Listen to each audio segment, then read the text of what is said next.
Welcome everyone to this live seminar that I call Cheap Thrill Alternatives, How to Hook Your Readers and Keep Them Turning Pages without resorting to cliffhangers, melodrama, or exhausting pacing. My name, as I'm sure you all know, is Harry Dewulf. I usually tell people that I help writers to tell better stories. I've tried a lot of different ways to do this, but the one constant since I started working with authors has been that what I want is for you to write the best book that you can write right now. So even as an editor, I don't try to fix everything. I tell you what's wrong and I help you to find the solution. Even as an editor, I don't try to tell you the right way to do things. I teach what I think you need to learn and then help you to decide what to do with it. That's my personal introduction for today. I've had so far now 3 technical issues. The first one is that my HD webcam didn't want to play ball. Okay, someone said that the sound is not loud enough. How is the sound? Okay, I can put the sound up a little, and in fact I can bring my microphone a bit closer to the shot. Okay. If I bring the sound too close, there's going to be a bit of a bump, but okay, I'm going to keep going. So I had a webcam problem. That's why I'm a bit grainy. I'm using the low-res webcam. I've also had a bit of a wardrobe malfunction, but with a bit of luck, that's out of shot. So there should be at least one more technical hitch. We'll just wait and see. I'm going to have to stop looking at the chat if Craig is going to say things that make me laugh. I just want to say a few things about the format of this session.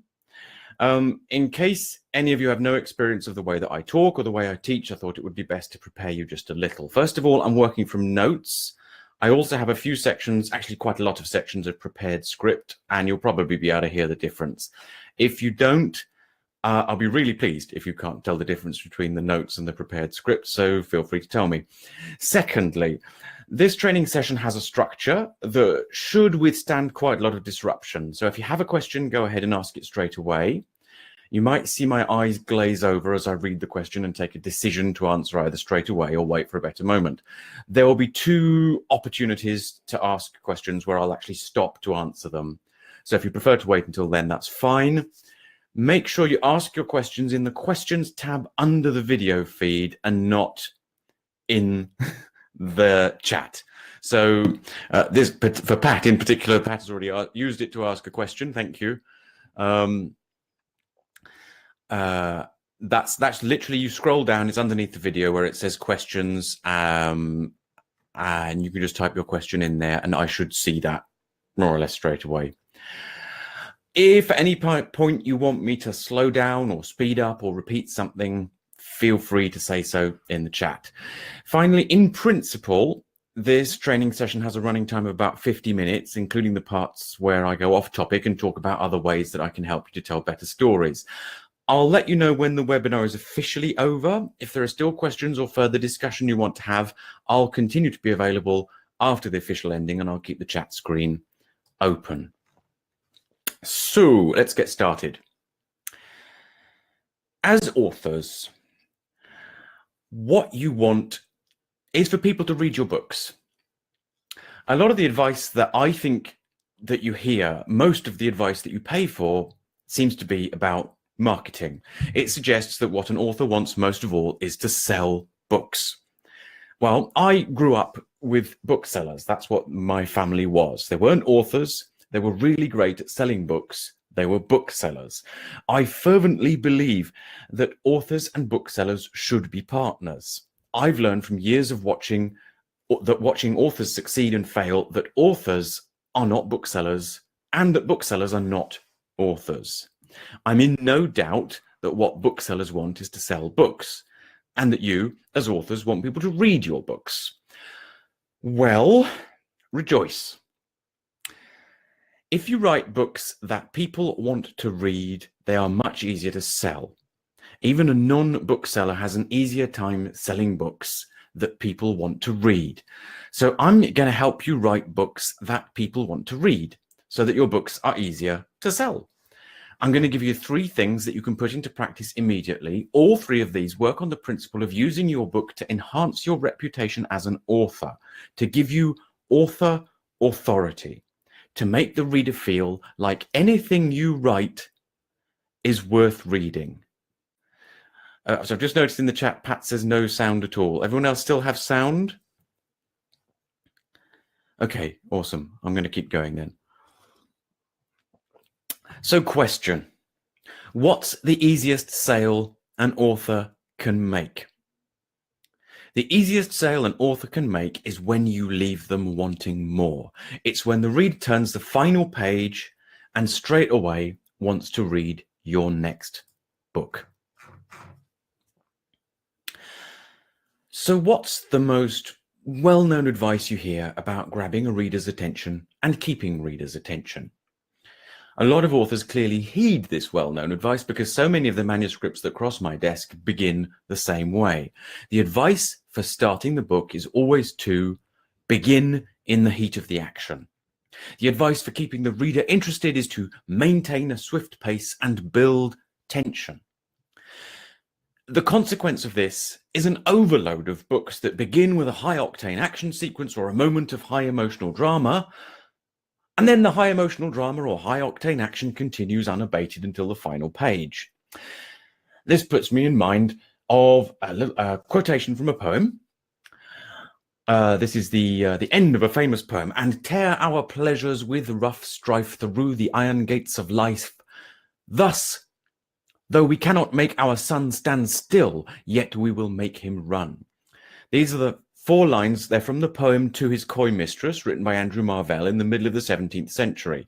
Those are the lines I think of when I read those high anxiety books. I intend to show you that this is not the only or even the best way to get and keep the reader's attention.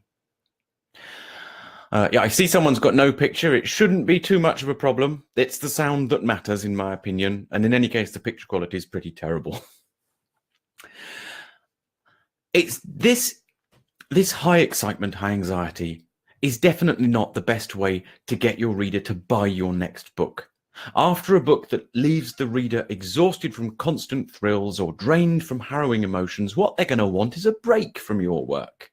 If you get them as far as the final page, too much excitement, too much sentiment, too much drama often has the effect of boring the reader, of leaving them unsatisfied, of making them feel like you don't really care about them. All you want is to get them to keep turning pages. But there are many more reactions that a reader can have. There, you can tell I'm reading from a scripted bit there because I substituted a word. There are many more reactions a reader can have. You can't know what all those reactions might be, but not for the reason you might be thinking. Many people think that you can't possibly imagine how a reader reacts to your book, but I think that what makes you an author is the fact that you think you can not only know how they will react, but you can, or at least you think you can, make them react as you want them to. Those interminable high action, high drama books are a consequence of anxiety. The author's fear that if you let up, the reader will just stop reading. But that fear breaks your connection with the reader, and writing in that way prevents you from affecting the reader's reaction. What I'm going to teach you is some simple ways that you can influence the reader without having to agitate them. Before I move on to the techniques, there's something I want you to understand about starting a story in the heat of the action. This common piece of advice derives from the Latin expression in medias res. An accurate translation of in medias res would be into the middle of things. Like a lot of classical Latin, it's idiomatic and not easily unpacked. I'm not going to give you a lesson in Latin idiom today, much as I'd love to explore my amour propre. Suffice to say that in storytelling, and even more so incidentally in screenwriting, people seem to think that it means in the middle of the action. But in medias res should be translated with the English idiom going to the heart of the matter. What it really means is going to the heart of the matter. Hi, Anna. Yeah, the picture is dreadful. Sorry about that. You probably know that I've already created a course about all of this, which is called How to Create Story Hooks. If you're subscribed to my mailing list, you'll already have received a coupon for it. And in fact, I've set up a load more coupons that you may already have had a mail about. If you haven't, you'll get it after this session. It would take me forever to tell you all the ways there are to keep a reader interested. What I'm hoping is that when you start to make use of the 3 techniques I'm about to teach you, you'll soon start to discover techniques of your own, techniques that will suit your own style, your personality, your preferences, and most of all, your understanding of the reader. As I've already hinted, these 3 techniques are all linked by the same principle: authority.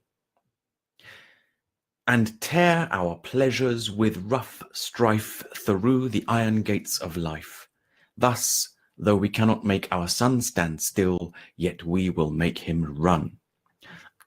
I love this poem. That's why I'm allowing myself to quote it twice, but I won't be quoting it again in case you're worried. Here's the important point. Those are the final lines of the poem. I urge you to go and read the whole thing. It's the perfect object lesson in establishing your credentials, drawing in the reader, and building pace and excitement to a climax. Authority is the establishing your credentials part of that. And there is no easier way to establish your credentials than through research. Before I dig into the actual techniques of research, there's just one more thing I want you to keep in mind during the course of this webinar. For me, this webinar is a live training session. I'm here to teach you something. If you learn something in this training session, that should tell you that you can qualify for my author coaching program. My author coaching program is called Castle Dewulf. I will be mentioning it again. It's in my notes a couple more times during the training, but I'm going to keep it to a minimum because I'm confident about something. I'm confident that when you realize during this training session that you've learned something valuable and useful, you'll realize at the same time that there's a lot more that I can teach you. At the end of the session, I'm going to tell you how you can qualify for Castle Dewulf and get access to exclusive one-to-one author training that will transform your relationship with writing and teach you. Actually, what I should probably say, by teaching you. So I'm going to start that bit again. This is author training that will transform your relationship to writing process by teaching you valuable and useful techniques alongside a deeper understanding of the storytelling process.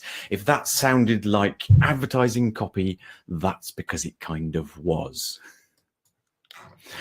So I'm going to dig now into the first of my 3 techniques, which is research. As authors, we, and I'm including myself here, we've all been told by our editors to do our damn research. It doesn't matter how much research you do, a skillful editor will always be able to spot something that you failed to research. But there are 2 kinds of research you do for a book. The kind with which all authors, fiction and non-fiction alike, are familiar is the one that I call damage limitation. Whatever book you write will inevitably cross all sorts of terrain and kick up odd little factual details left and right. The Wearmouth brothers, Darren and Marcus, had a runaway success a few years ago with their tech thriller First Activation. There was some hugely improbable fictional science in there that was essential to the plot. And because it was essential to the plot, no readers were remotely bothered by it. However, large numbers of readers complained that when the main character, who like the authors was ex-British Army, when the main character said that before he handed a Glock, which is a type of automatic pistol, to another character, he made it safe. Ooh, scare quotes for you, made it safe. Readers complained that a Glock does not have a safety catch. Now, this wasn't the failure of research that you might think it is. In the British Army, there is a standard make-safe procedure for every weapon, whether or not it has a safety catch. So the authors were not actually in error. The research failure was that they didn't know that the term make-safe doesn't have this specific meaning in many other countries. Damage limitation research seeks to prevent that kind of complaint. Those factual details need to be as reasonably correct as possible, even though they have no real bearing on the story. It's because they have no real bearing on the story that you have to limit your thoroughness somewhere. Combing through your text for any possible factual error when it doesn't matter to the story is a perfect route to madness. But also, getting those factual details correct will have no benefits for you as an author. All it'll do is limit damage. So there's another kind of research which will be very familiar to non-fiction authors, but which fiction authors tend to neglect. This is called authoritative research. Just before I move on, I just want to check everyone else has still got sound and vision. Because I know... Okay, thanks, folks. Marvelous. Going to keep going. And Stefan, I've seen your question. I will post that, the name of the poem and the author, later on. So, authoritative research. Authoritative research is researching the facts that matter to the story. The power of this kind of research is that it will show the reader that by reading your book, they will acquire new knowledge. Authors all too easily get bound up in the creation of a unique emotional experience for readers and neglect the fact that most people find learning highly satisfying. Authoritative research will take different forms depending on the genre in which you are writing, and it may be presented in a number of different ways. You could be forgiven for thinking that there are some genres where it isn't useful or where it even becomes intrusive, but that's all a matter of presentation and a matter of, to some extent, knowing your reader. The obvious examples are historical fiction. If your setting is the 13 colonies of North America, for example, there's plenty of drama to be found there. You may need to conduct an enormous amount of research in advance just for damage limitation, so you make a virtue of it. Everything you need to know about climate, transportation, food and water, the economy, clothing, fashion, the mix of cultures and the tensions it created in North America in the late 17th and early 18th centuries. Learn to present that information to the reader, and your reader will be fascinated, not just with the depth of your world building, but with everything that there is to learn and discover. Another obvious example is police procedurals and legal dramas. Deep research is easier to do, though possibly less immediately diverting, since most of what you'll be researching is going to be directly related to the events of your book. Let's say the district attorney is trying to build a case for banking fraud and detectives are gathering evidence. You're going to want to know about the law around banking fraud, examples of similar real-life cases, and you'll want to know what powers law enforcement and investigation services have for obtaining evidence and how they go about obtaining evidence. In both of these cases, the same main methods of delivering this research educationally to the reader can be used. I call these two methods integration, number one, and number two, taking the reader to one side. Integration is the most fashionable method at the moment, but it is by no means the superior. Integration is using your research to enrich the detail during the action and the events of a story. So for a historical novel, when the characters stop to eat in a tavern, what do they have to eat? How is it prepared? How is it served? How is it seasoned? Are there individual tables? What's it served on? What crockery and utensils do people eat with? And you add these details, all of these details in while the action is happening. For the police investigation, simply describe the detectives following procedure, but then deepen it by providing the names and the references of the procedures, which you can do in descriptive narrative as well if you use the second method. This is method number two, taking the reader to one side. This was the most common way to provide additional detail until the later years of the 20th century, when the current fashion of pretending the author doesn't exist began to dominate. I'm going to come back to that theme of pretending the author doesn't exist. But in this case, just talking about using your research to educate, you shouldn't be afraid to take a paragraph from time to time to educate and inform. The vast majority of readers are going to love it. If you want an example of taking this too far, the best one I know is 20,000 Leagues Under the Sea by French author Jules Verne, which occasionally degenerates into long lists of fish. And in fact, this is exactly what the authors get as a comment in the margin when they are overindulging in factual detail. I'll write the note, lists of fish. One of the most famous modern fantasy authors is a serial offender. I wonder if you can guess who I'm thinking of. It might seem like the most difficult to judge. And the thing it might seem, okay, script error. Cool. The thing that might seem the most difficult to judge is how much does the reader already know? Well, there's an easy way to judge how much the reader already knows. Readers who enjoy your work the most are always the ones with whom you share the most common culture, common education, common interests. So the general rule is that anything that was new or fascinating to you during your research will be new or fascinating to most of your readers. So you should find a way to include it in your book. Oh yeah, it does. So yeah, you should find a way to include it in your book. How does research apply in genres that are less grounded in reality? So in science fiction, facts about the present are often included as if they are historical details. So you can use Isaac Newton's equations to plot a course from the Earth to the Moon. Did you know that Isaac Newton was an alchemist and a mystic? In thriller genres, there are lots of opportunities for research in almost any field that takes your fancy. If you want to, what you can do is do what Dan Brown seems to do in every single book. You just make your main character a renowned expert in any field that you happen to be curious about. That gives you an excuse to research it and then include lots of information about it in your book. Anything anchored in the real world can benefit from authoritative educational research. So what's a bit... Okay, Lovecraftian horror. You can research 19th century medicine. But what about if you're writing something where there's no anchor in the real world at all? Let's say magical and heroic fantasy. That's very popular at the moment. I dare say quite a few of you write magical and heroic fantasy.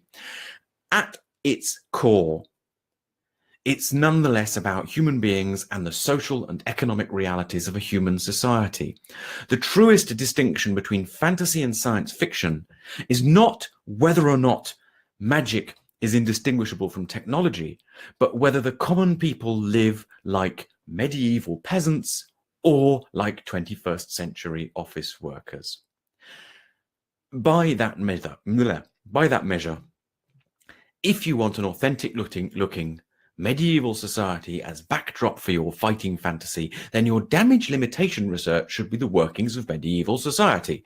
The more you research it, the more opportunities you'll discover for education. Remember, every time you learn something new, it's an opportunity to teach something new to the reader.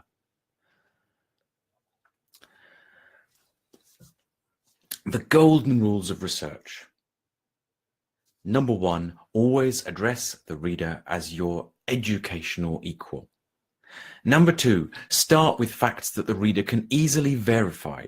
Sprinkle in facts that the reader probably already knows, like an interrogator asking a prisoner questions to which he already knows the answer. And just like that, the reader will trust you. If it's obvious, you know what you're talking about. The opposite side of the coin, research failures will undermine you.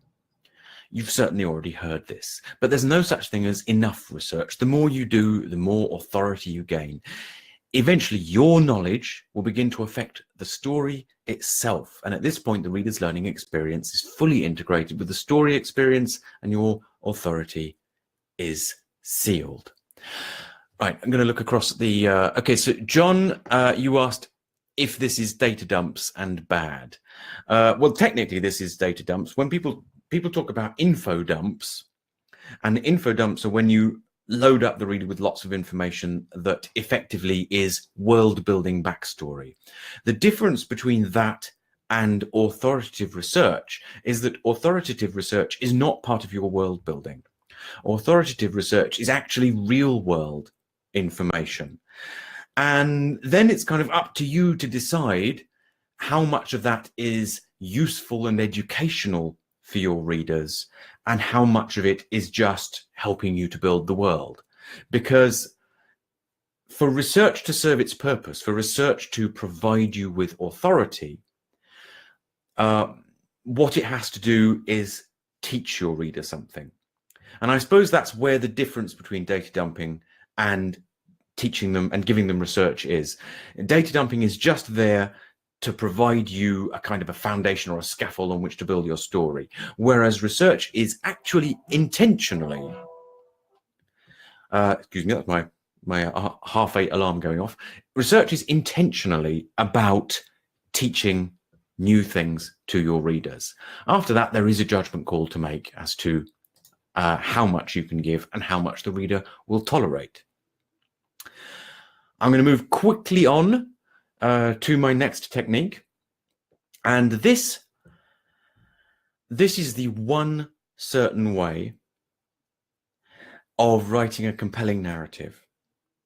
There is one certain way of writing a compelling narrative, and like Niels Bohr's horseshoe, it works even if you don't believe in it. In fact, it works even if you do everything else badly. I'm mentioning this now as it is helpful to know what authority technique number 2 is not. So this is the certain way of writing a compelling narrative. Write about an issue or a value that has a personal meaning for you. This will infuse your writing with passion, and infusing your writing with passion will always make it compelling. But it won't give you authority. In fact, what it'll do is intensify the reader's emotional experience. It'll strengthen the reader's sympathy, but the reader needs a break from all the feels as much as you do. So the second technique, rather than being about your feelings, your values, and your passions, is what I call the power of opinion. It's based on one simple idea. I believe readers like to know what you think. In particular, they like to know your opinion, your judgment on the situations that you present in your story. Knowing what you think helps the reader to get to know you. This is something that readers really want. There is this mythical idea among writers today, especially the younger ones, that the author should be self-effacing, almost invisible. This, I think, is because many of the first criticisms of new authors is that they shouldn't intrude. As an editor myself, I've marked up a line or two with blue pencil and scribbled author intrusion in the margin enough times. But does anyone want to tell me that Jane Austen keeps her opinions to herself? Has anyone ever seen Mark Twain leave his personality at the door? One of the greatest living storytellers is Stephen King. I may not be into the kind of stories he tells, but the man can string words together better than I and most of you ever will. Have you ever read a Stephen King story and felt like you weren't quite sure how he felt about it? One of the greatest modern authors is Terry Pratchett, who died last year. So did anyone ever read one of his books and not be struck from time to time by the sensation that not only did he have an opinion on some idea, but he wanted you to think about it and he wanted you to form an opinion about it? So if in fact, any number of great authors held strong opinions that they weren't afraid to express in their storytelling, why do we tell new authors and writing students not to intrude? What you maybe haven't been told is that, like many of the skills of an author, the best way to use intrusion effectively is to use it judiciously. And the best way to learn to use a technique judiciously is first to learn not to use it at all. From time to time, I remind people that there are 3 stages to becoming master of an art. The 3 stages in becoming master of an art are as follows. The apprentice is the first stage. The apprentice learns to obey the rules. The journeyman is the second stage. The journeyman learns when and how it is safe to break the rules. The master is the third stage. A master makes new rules. Author intrusion is a case where this applies very strongly. Most authors start out thinking that writing is all about them. Many encounter the advice that you should write for yourself, write as if no one is listening. This kind of thing leads to exactly the sort of excesses that the invisible author is compensating for. But both of these extremes, writing only for yourself and making yourself completely invisible, are wrong for the same reason. They're only half of what storytelling really is. Storytelling isn't either about the reader or about the writer. It's an act of communication between them. Storytelling has to involve both people as people. Your personality, who you are, what you think, what you feel is a major reason why your readers want to read your books. Read The God of Small Things and tell me you don't get a profound sense of both a story being told and a profound sense of the person who's telling it. I mustn't get carried away by my passions. I'm digging a little into the mess that's inherent and necessary in art, but I promised you some practical, actionable techniques. So here's how to put your opinion into your writing in a way that will make the reader feel that you, the author, have something to say to them, the reader. There's something you have to do whenever a story reaches a milestone. A milestone in a story is a moment when an action is completed, a decision is taken, an event is over, even though the consequences of it may continue for the rest of the book. I see all the elements of a story as a fabric being woven, and usually the fabric, I imagine, is tartan, what Americans incorrectly call plaid. Tartan is characterized by a pattern of crossing lines that form squares. A milestone in the story is the moment when the fourth side is added and a row of squares suddenly appears in the fabric. Each time your story reaches a milestone, stop. Consciously ask yourself what you think of what has happened. Does the character's decision make him look like a fool? Is it ironic that the character's plans have failed due to events beyond her control? Is nature cruel? Is it a blessing in disguise? There are so many ways we can react to what happened that there's no way I can list all of them. And there's no way that you can anticipate all possible reactions that a reader could have, even though if you are skillful, there's quite a lot that you can do to direct a reader to react in the way you want them to. However, you can know what it makes you think, how it makes you feel, what your attitude is to it, how it compares with your values, your principles, your worldview. So think about that actively and consciously as you are writing.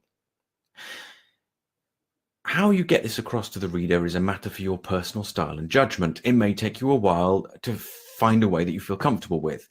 If you were Jane Austen, you'd have a whole armory of techniques for showing what you think, whose intrusiveness and visibility are on a sliding scale that has along it these three clear examples. Number one, at the most intrusive, talk directly to the reader. Jane Austen does this most often at the beginning of a chapter. Number two is midway between showing and telling. Jane Austen relies on reader complicity. She has one character either say in a dialogue or take some decision that's obviously and woefully misjudged. Sometimes she signposts it by showing the reaction of her steady character, but not always. The third one is the least intrusive.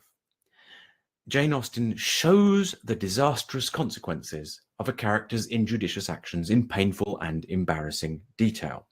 But in all three, she often can't help to use the technique that I urge you all to try as soon as I finish this training session. And this I call the unnecessary adjective.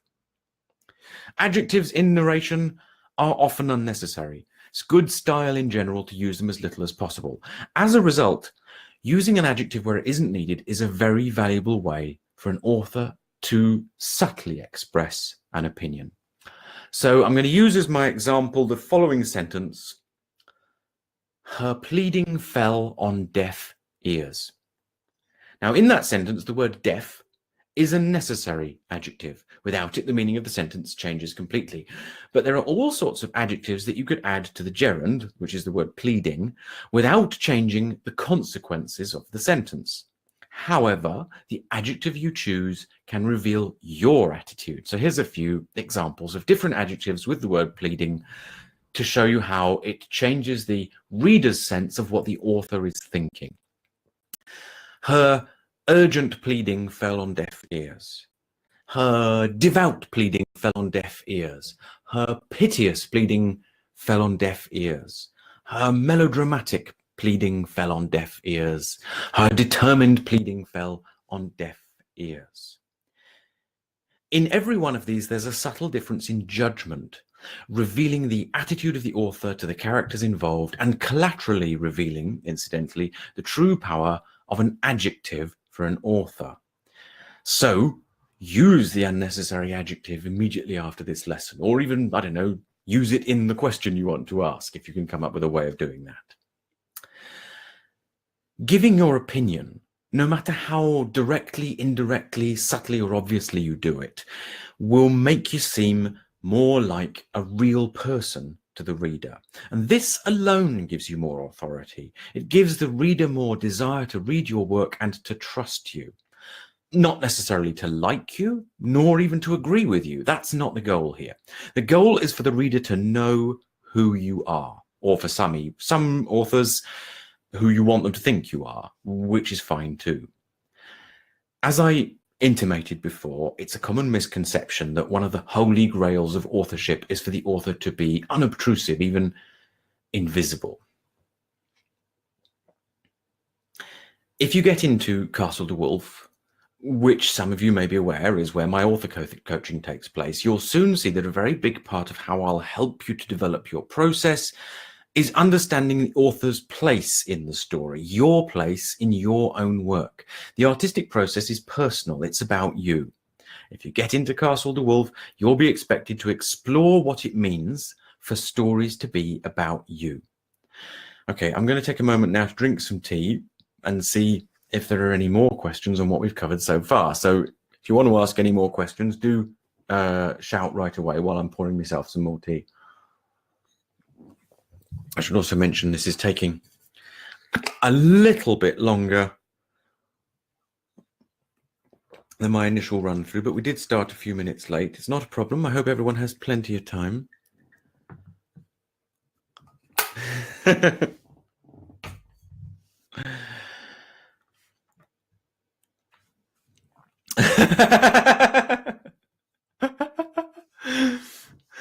Do I have any more? If you only knew. Actually, I have. John has asked, do I have any more obtrusively witty insights about Yanks? Before I was working as a writing coach full time, I worked in a couple of companies, and one of them was Franco-American, which is a very strange thing for a company to be. I mean, the French have more in common with the Americans than, for instance, the English do, but, you know.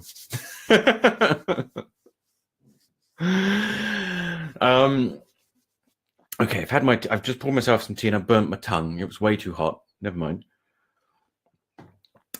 So I'm going to get on to the last of my 3 techniques.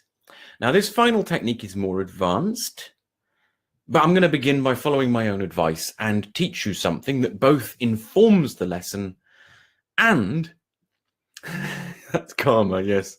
It informs the lesson and it will deepen your general knowledge and culture, and that's what research should do about your books. So here we go. Some of my research, folks.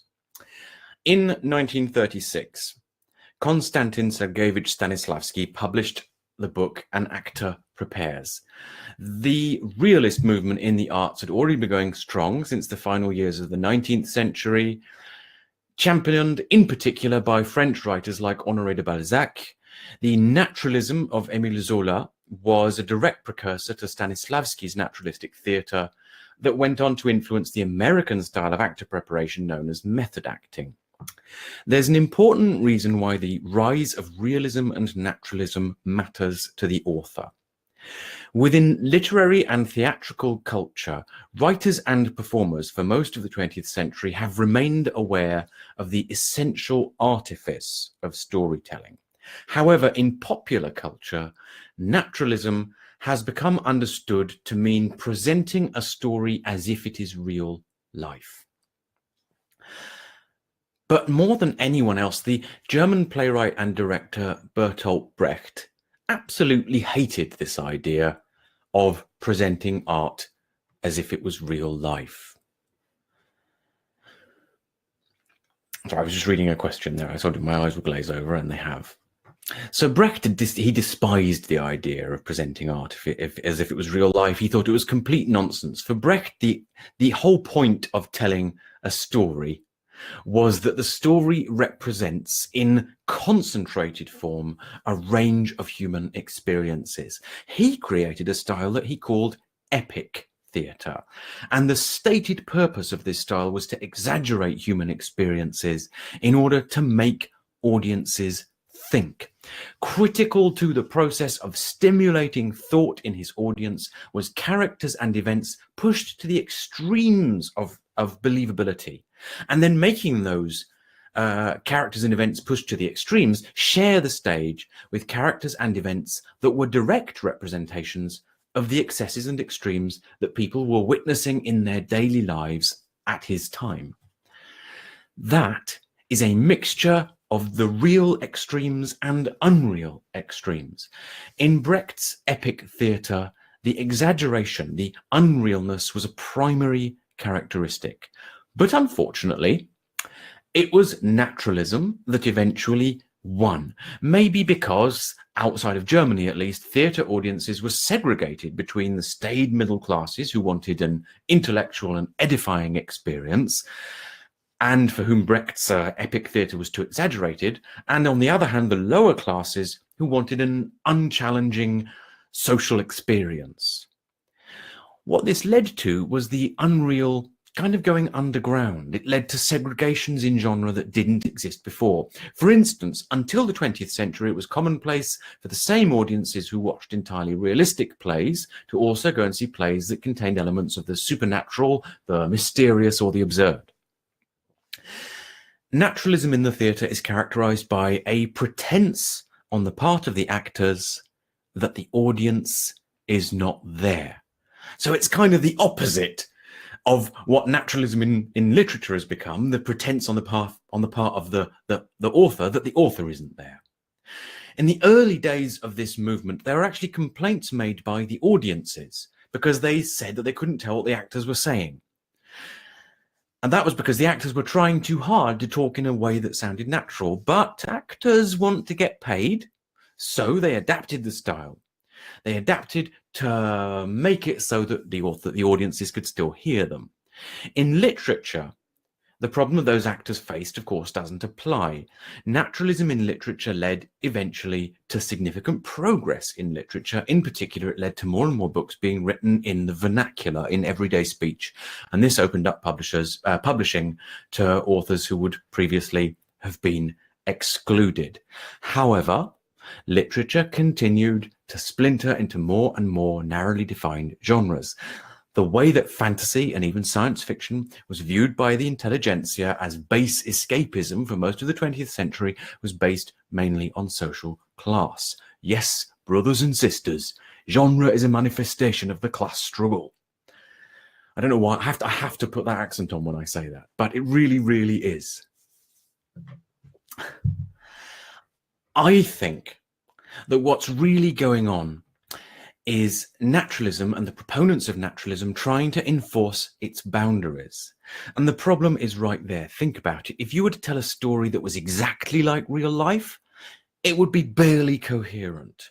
There would be so much happenstance interrupting events, so many things beginning that are never finished, so many diverse demands on your attention that no story would ever get told. Realism is a myth.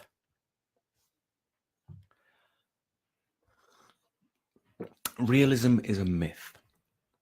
The secret contract between the author and the reader is that whatever happens between the covers is true between the covers. Stories aren't a simplified or distilled version of life. Stories are an artificial representation of a few limited aspects of the human experience. To pretend that the artifice isn't there is to ignore the most glorious powers of the human imagination. A few weeks ago, really true, a few weeks ago, I wrote some words in the margin of a manuscript I was editing. I wrote, "I don't believe anyone would do this in real life." And the author said, "That's the point." Like any good editor, I love it when an author pushes back because it means that they're transitioning from apprentice to journeyman. In a few more books, they won't need me anymore. What the author is doing by making this character behave in a way that no real person would is admitting that storytelling is artifice, admitting that storytelling is always unreal, and using it to her advantage, using it to drive the story forward. What she's essentially doing is using a dragon. In fairy tales, we accept that dragons are there to be terrifying and to be an overwhelming threat. We literally don't care if dragons really exist, not because we willingly suspend our disbelief. You do that when you do care. Yes, and to be awesome, John, absolutely. We don't care if dragons really exist because the story is never about the dragon. The story, at least in fairy tales, the story is never about the dragon. The story is about how people are affected by the dragon's existence, how they react, how they respond, how they survive, how they fight back. All of those are real human stories of real human behaviors. What's worrying is that even fantasy authors seem to have lost sight of this. Only the most successful of them dare to write characters who are truly unreal. In most stories nowadays, every dragon seems to have a deep backstory where his parents were slain by a cruel dragon hunter and he was chained and toured around in a traveling circus until finally, too big to keep, he was turned loose after years of being mistreated and brutalized. I have this to say to you. Frederick the Great, speaking of military strategy, said, "Who defends everything defends nothing." In terms of military and economic strategy, it means if you try to spread your resources evenly between all your assets, none of them gets enough adequately to provide for its needs. Well, exactly the same applies in storytelling. If you try to tell the story of every single character, you end up not telling a story and taking a very long time about it. So in order to tell just one story, you will always need to replace some realism with artifice. Although the circumstances that come together in Dostoevsky's novels could happen to anyone, they have to happen to exactly the right people for the downward spiral of bad decisions and further consequences that ensue. Almost all the events in Dostoevsky's Crime and Punishment are avoidable. It's only because it happens to Raskolnikov, because of his personality and nature, that things get steadily worse and worse. So even though we admit that people like Raskolnikov and Chardon from Balzac's Lost Illusions, even though we admit that people like that really exist, the author's artifice, the unreality, is in the choice to place those particular characters in those particular circumstances. The author's artifice is in choosing to concentrate on the fortunes of those characters and on none of the others. Balzac routinely gives enough information on the other characters, shows enough of who they are for a reader to form an opinion of them, but no more. Much of the authority of the greatest writers comes from taking bold decisions about how to combine the real with the unreal. Dostoevsky's his choice is, I think, one of the boldest of all, because he chooses to fully realize only one character. All the others are revealed through the distorting prism of Raskolnikov's paranoia.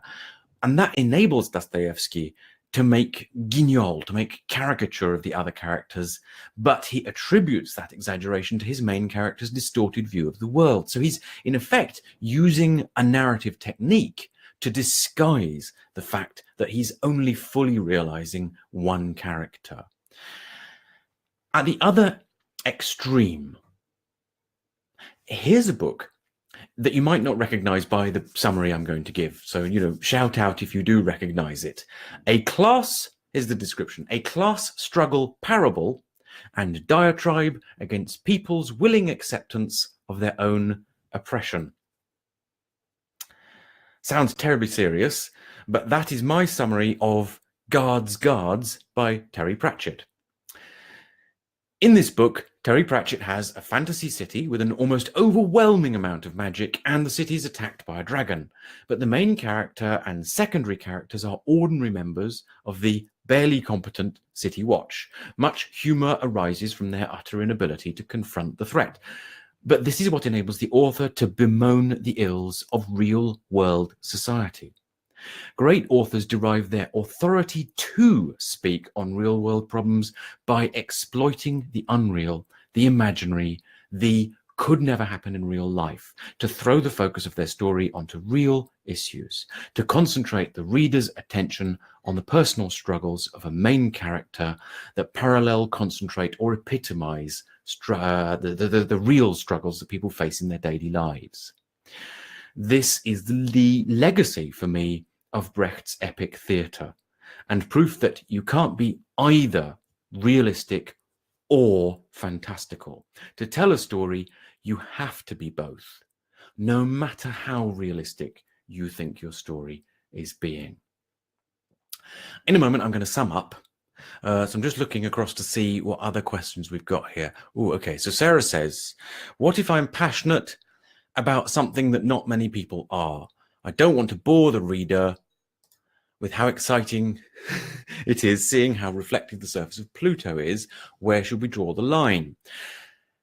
Well, the thing is that if you're passionate about something, it will show. If I go back to the example of Jules Verne and his lists of fish, Verne is passionate to an incredibly geeky degree about the details of the things that he researches in his books. He gets really excited about it, and it shows. And I think that the readers that he loses are the ones who are there just for the adventure, who kind of appreciate his ability to write these extraordinary adventures. Too much tea. Who appreciate his ability to write these extraordinary adventures, and really that's what they're interested in. But there are also plenty of people who are very excited and get very geeky about the details, and that's fine. It's good. And I mean, my rule of thumb is to say, don't do what Jules Verne does. In one of his books, I think it's Hector Servadac, he takes an entire chapter to give all sorts of background details about the main character's life, which are meticulously researched and highly detailed. And it literally takes a whole chapter to do it. I'm trying to think of who it is. There was I think a 1950s or early 60s science fiction writer who would take a whole chapter or half a chapter to explain some of the science. And I quite like that.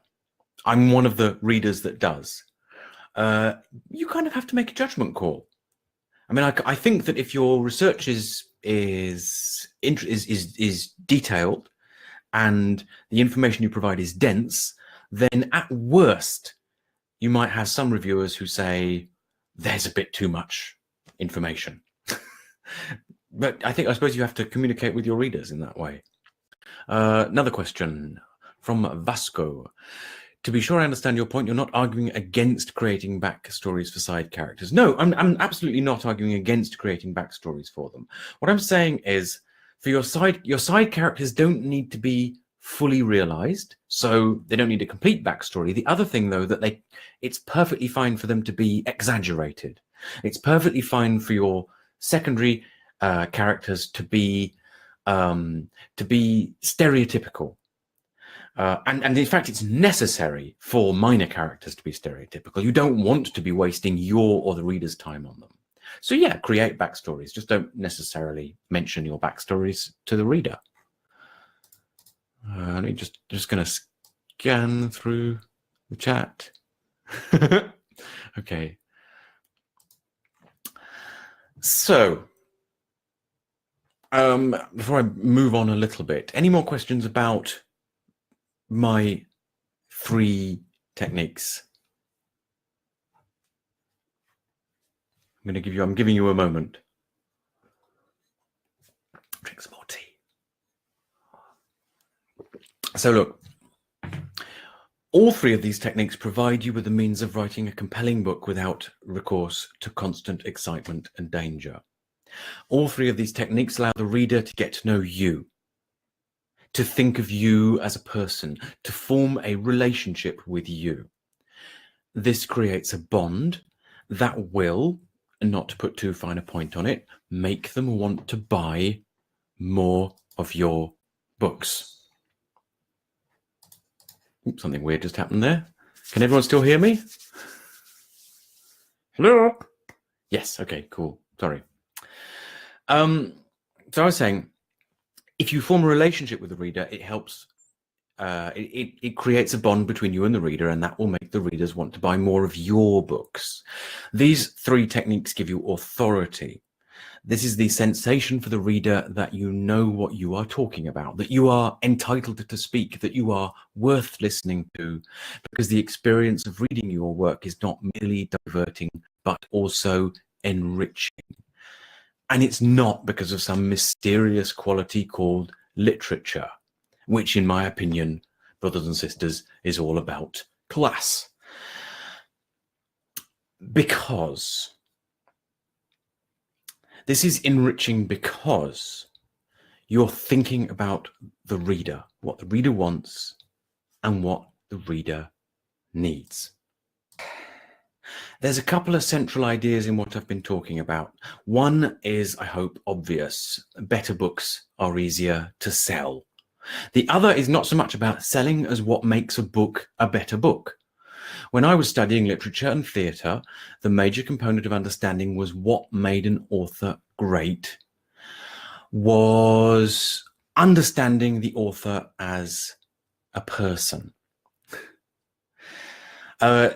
Peter says, can you briefly distinguish and clearly distinguish the 3 techniques? So the 3 techniques are, the first one is called research. Research is all about having authoritative research. This is information that you can transmit to the reader, and you can think about this as being teaching the reader facts and information that will help them to understand and know things about the real world. The second one is your opinion. So this is about conveying to the reader your judgment, your opinion, how you feel about the events of your own story, the way that your characters behave, the things that happen to them. So this can be about whether or not you think things are fair, whether you think that characters have taken good decisions or bad decisions, and so on. The third technique is combining the real with the unreal. It's effectively use the unreal as a means of controlling and directing your story, understanding that it is not necessary to make absolutely every detail of your story realistic. When realism becomes an end in itself, you end up not telling a compelling story. It's the most difficult of the 3 techniques, I think, to properly come to grips with. But if you understand that this idea is out there, then I think that while you are writing, you'll see that there are situations where, let's say your characters walk into an heroic fantasy. Your characters walk into an inn, and in the inn, there's a guy behind the bar, and they're going to want to buy drinks from him.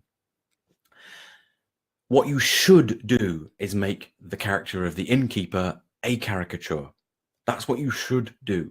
You don't want to work out his whole life story. You don't want to give him a really subtle and nuanced description that will allow the I'm thinking of another French author. Excuse me. But like Victor Hugo would, give a detailed and subtle, nuanced description that will enable the reader to construct the character's life story from it. You don't want that. You just want a caricature. If you need a big, overpowering threat for your tech thriller, then just make up some science. Who cares? Because the point of the story is about how real people respond to the threat. It's not about how real the threat is. So that's, for me, is my distinguishing of the 3 different techniques. So, and I wanted to stop and answer that question before I kind of move on here. That's why I interrupted the bit that I was talking about. What I was talking about here was understanding what it is that makes an author a great author. And the main component of understanding what it is that makes them a great author, when this is studied academically, was understanding who the author was as a person, understanding the life that they lived, understanding the events of their life and how that affected them. And the thing is that in the years that I've spent working with authors, I've learned that in addition to the necessity of understanding the author, and I still think this is completely true, the author has to understand the reader. In my work, I put the author and the reader front and center. I spend a lot of time researching resources for authors. I want to be able to give you advice on how best to spend your time and money on improving your writing. But 95% of what's on offer seems to be about that of it, which isn't about marketing, seems to be about technique. What I think of as low and medium level narrative technique, understanding POV, understanding dialogue, understanding structure, understanding characterization. It's not hard to see why the folks who want to help you are choosing to teach techniques. They want to offer something that everybody needs, but something that you can present in a static way, fixed in the text of a craft book, fixed in the script of a training program or a webinar like this one. A lot of that stuff is useful. It's useful because it stops your writing from being bad. It's damage limitation. That's a worthwhile goal. But at some point, you have to start investing in making your writing good. I call it investing because it means spending time. It means doing hard work. It means writing a lot of words. Most of all, it means putting the author and the reader front and center.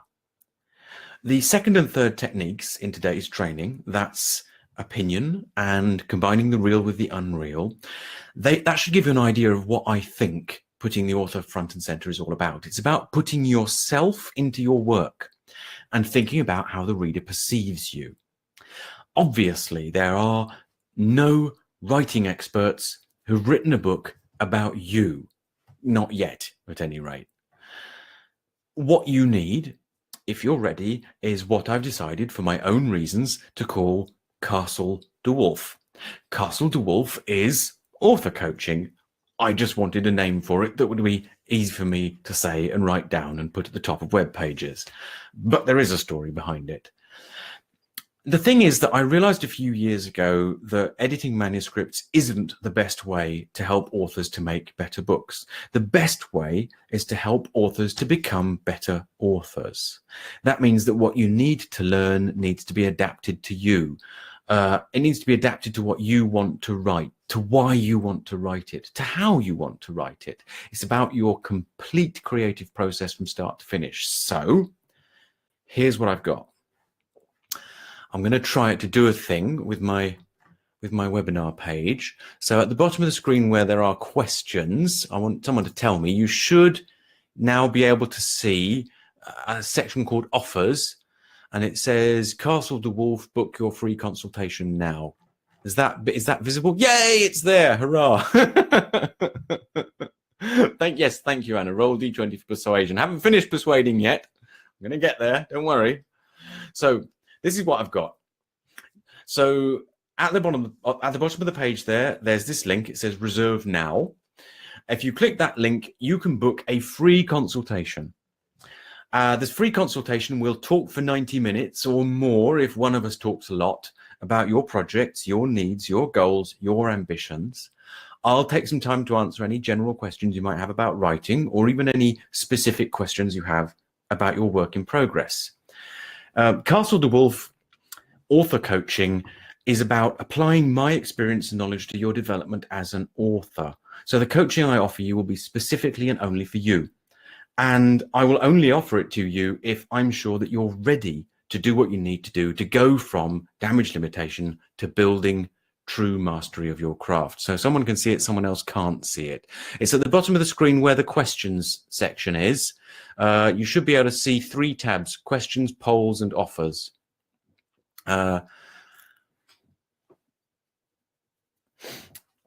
So what else should I tell you about Castle Dewulf? Oh, okay. So it's available in 3, 6, or 12-month packages. Okay, yeah, awesome. There's detailed pricing information on the page that you get to when you click the Reserve Now button. If you book your free consultation now, you will be eligible for an extra month of free coaching, no matter what package you choose. Now, I said if you book your free consultation, if you book your free coaching now, and I really hope you can, because we haven't yet had the third technical issue, so I'm kind of expecting it to be there. Basically, the way it works is if you book it now, and if after our consultation you opt for 3 months of coaching, you'll get 1 month free. That's a saving of $625. If you opt for 6 months of coaching, you'll get 2 months free. So that's a saving of twice as much, which is $1,250. If you opt for 12 months of coaching, you get 3 months free, and so on. This offer is available only if you book your free consultation. Well, I say now, but actually I'm fine. You can book your free consultation anytime in the next couple of days. I'm fine with it. What should happen is that it should propose you a free slot. The free slots, I think they start from Saturday or possibly from Friday. I'm not completely sure. Anyway, so you do you have to have your free consultation, and then you have to meet the requirements for entry into Castle Dewulf. So there are certain things that I require for me to lower the drawbridge and raise the portcullis. John says that my coaching it's like Hotel California, but the music is better. Well, I hope the music is better. I don't expose you to my music all that often. Anyway, folks, it's been my aim in this webinar to do 2 things. The first is to teach you 3 useful techniques. I welcome any feedback on that. I'd love to provide, any further explanation of any of the 3 ideas. If you want to discuss that during your free consultation one-to-one, click the link at the bottom of the page if you haven't already. My other aim has been to give you an idea of what I can teach you. It seems likely to me that some of the authors attending this seminar already know and already practice at least one of the techniques I've been teaching. It seems likely also that because of other creative choices you make, one or two of you might not have a use for 1 or 2 of these techniques in your current work in progress. What I hope to have done is stimulated and inspired. I hope you'll have a few ideas about what you want to learn, about what facets of your creative process you'd like to develop. Ultimately, my conclusion, this is from many years of working with authors, is that every single one of you can write better than you do, and that most of you don't fully appreciate your quality and your importance as artists. My passion is in helping you to understand that your book is about you. It's about your message, about making your voice heard. And I do this by helping you to develop your creative process. Developing your creative process will enable you to write better books. Writing better books will mean you reach more readers, you satisfy more readers, you turn more readers into fans. And obviously, you sell more books as a result. So I have to say this again because my business consultant will complain at me terribly if I don't. If you haven't already, grab your free consultation. You'll only be eligible for that extra free month worth $625 if you book your free consultation now. There we go. And you can all tell me how. Hi, Anna. Yes, I see that question. That can be discussed. It's open to discussion. So officially, and this is, you can tell now that officially the webinar is over because I'm pouring myself a glass of cognac. It's 9:20. So thank you so much to everyone who has stayed for the whole session. That's fantastic. There will be a replay available afterwards. So anyone who missed the beginning, you can go back and listen to it again. Although I think I did some, so, that's probably going to be another technical issue since we don't seem to have had enough of them. Oh, the other thing is I put a poll there. What format should my next webinar be? So I've got 4 questions. That's down the bottom where it says questions, polls, and offers.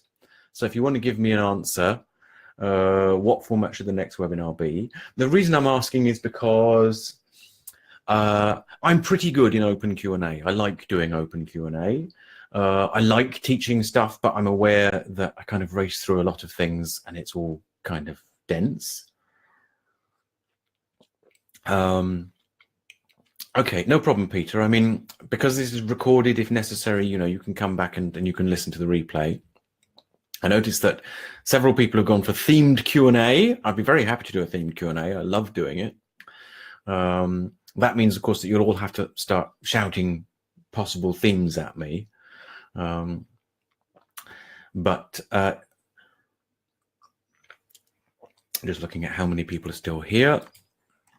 Oh, and does anyone else want to ask any more questions? Or do you have any, I don't know, any comments on, just kind of general comments on what you think you've learned, or anything like that while I drink my cognac?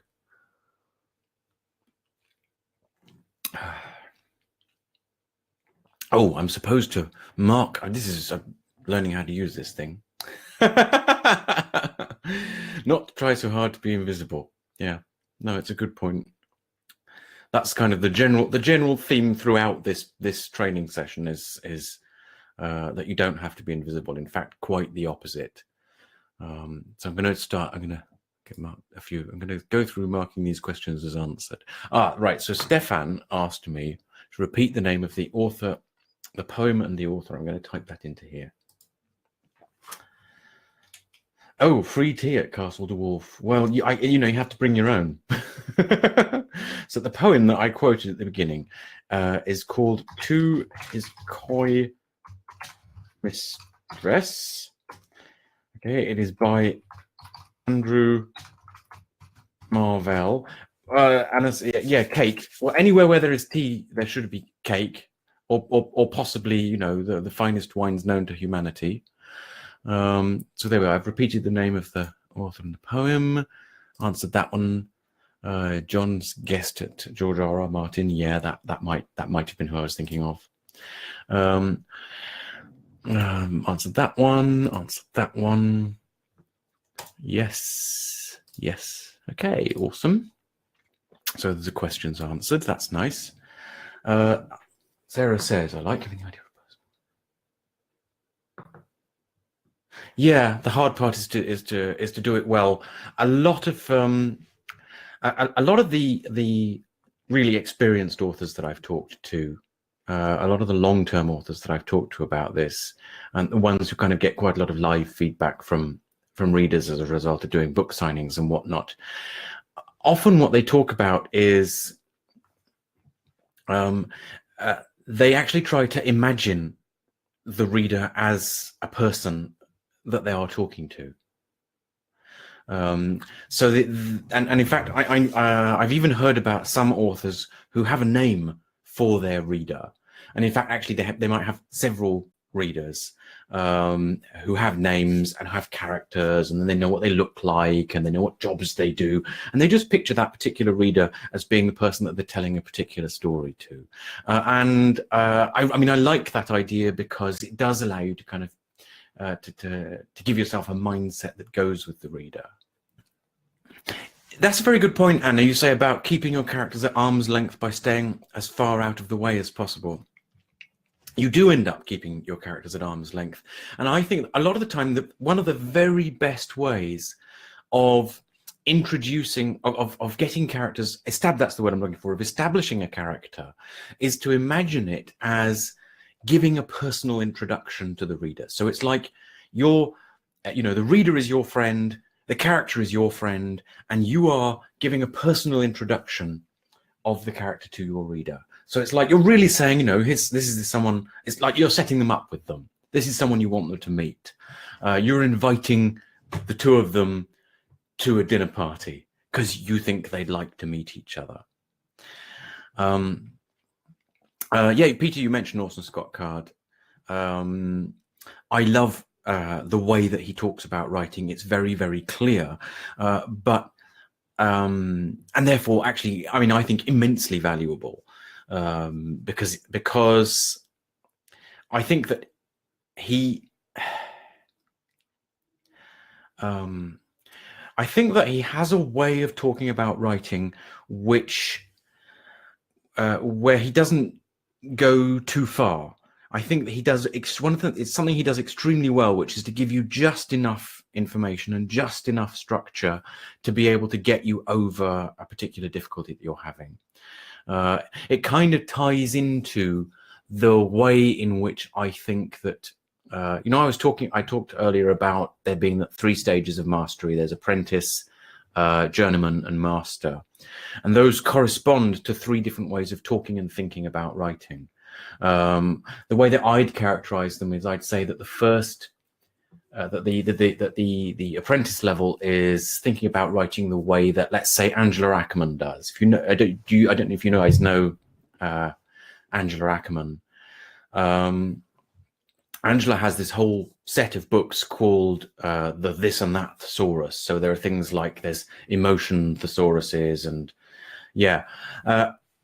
what Angela does is fantastic stuff for getting you over some of the difficulties you face when you're at that apprentice level.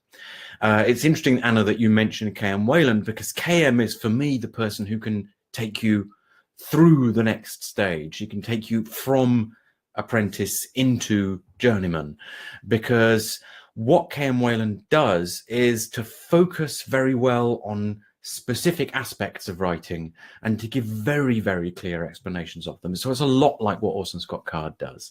And I think that the next person to go on to is the one that I kind of aspire to be like. So this is the writing teacher that I would like to become one day, and that is Emma Darwin, who is probably the one that you're least likely to have heard of. She's a distant descendant of Charles Darwin and is phenomenally clever and subtle, and therefore amazingly good at getting you to think about things in new and unusual ways. I made a reference to one of my courses, the Story Hooks course, which is one that I redid in January. But I also did, I think I released in December, a course called Kittler's Character Creation. And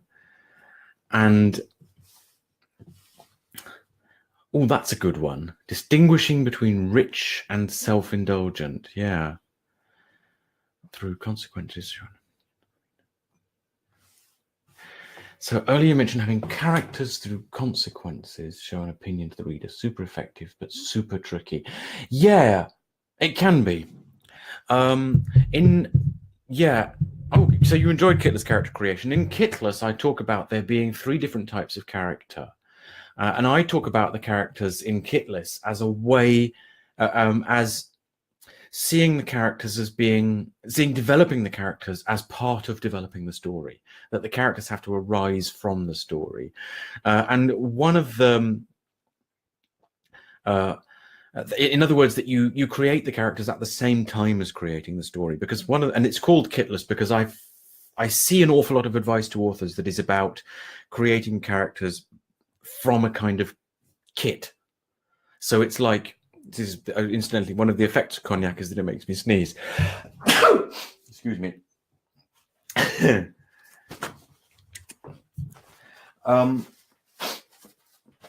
In Kittler's character creation, I described there being characters who, red wine does it to me as well.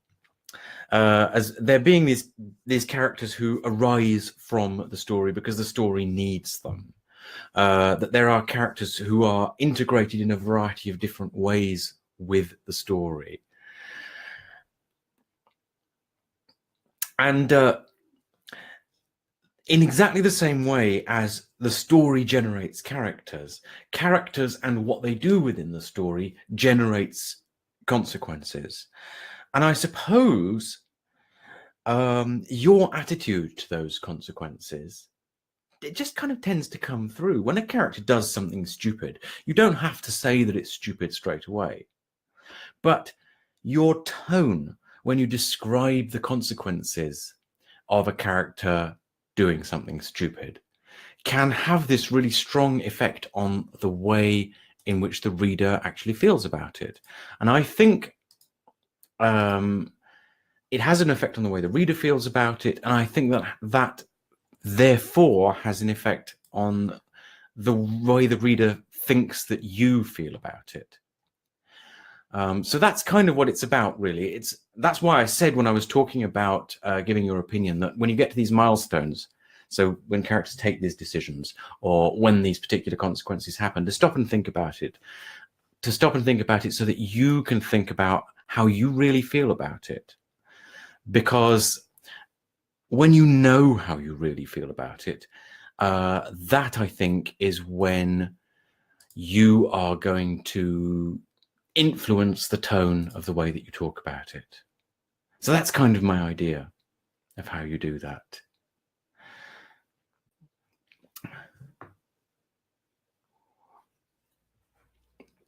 I'm reading Peter's question.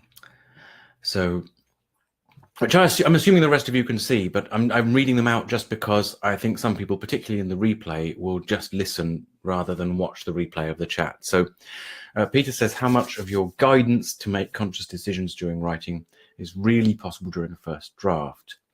I tend to think, shouldn't we trust our intuition during the first run through? And no, I mean, I think that's true. I think that a certain amount of the first draft is actually always going to be discovering the story.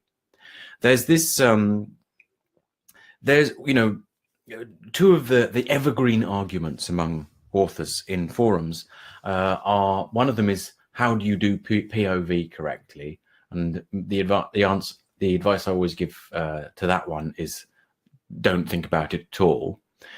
And the other one is, are you a plotter or a pantser? And everyone seems to believe that you are, or indeed that it's possible to be one or the other. And I don't think it is.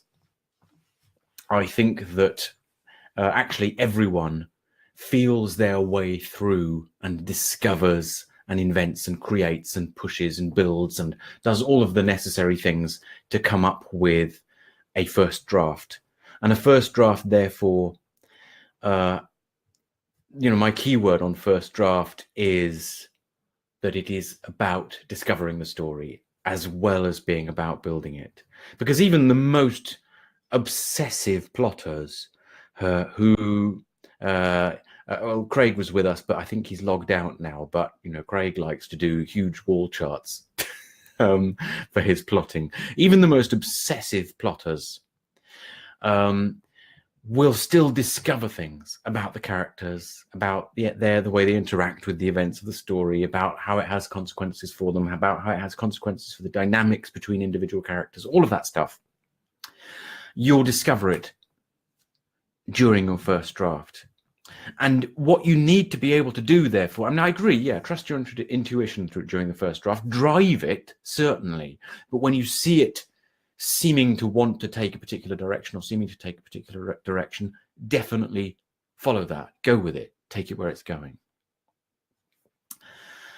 So then when you get into your second draft, that's when you can start thinking about your own judgments, how you think and feel about it, what you think, and what you'd like the reader to realize about how you think and feel about it. That needs to happen in your second draft. So rather than it mattering whether you're a plotter and a pantser, what really matters is that you understand and that you recognize that there is a fundamental difference between your first and second draft. Your first draft is where you build, you create, and you discover the story. Your second draft is where you really think about how you're putting that across to the reader. So Stefan says, something you pulled out of the rug out of my envisioned path of my writing. You said people notice what I'm passionate about. This is true. But you just helped me realize that what I'm clearly the most passionate about is not really the interesting world and storyline. One is interesting, the other is passionate. Yeah, absolutely. And in fact, you really put your finger on something tremendously important there. And in a way, it's a lot of what my coaching ends up digging towards. I don't know if John is still with us, because it shows me that there are people, but it doesn't tell me. I haven't worked out how it tells me who they are. But that's something that I'm working on with John for, which is this business of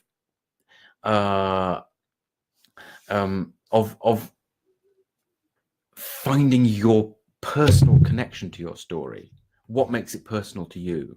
And I've got a number of ways that I do that, and it depends on the author, and it depends on the author's goals, and it depends on what the author's done so far. It depends on an awful lot of things. But there is, yes, a big difference between what you're most passionate about and what makes your world building and your characters and your story interesting.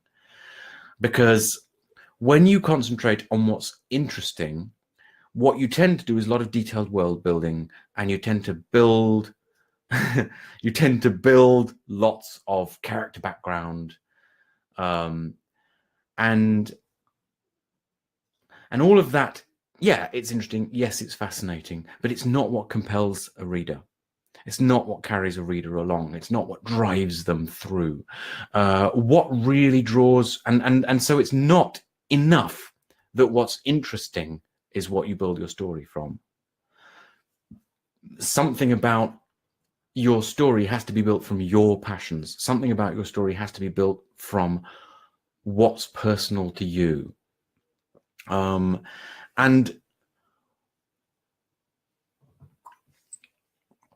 I'm working at the moment.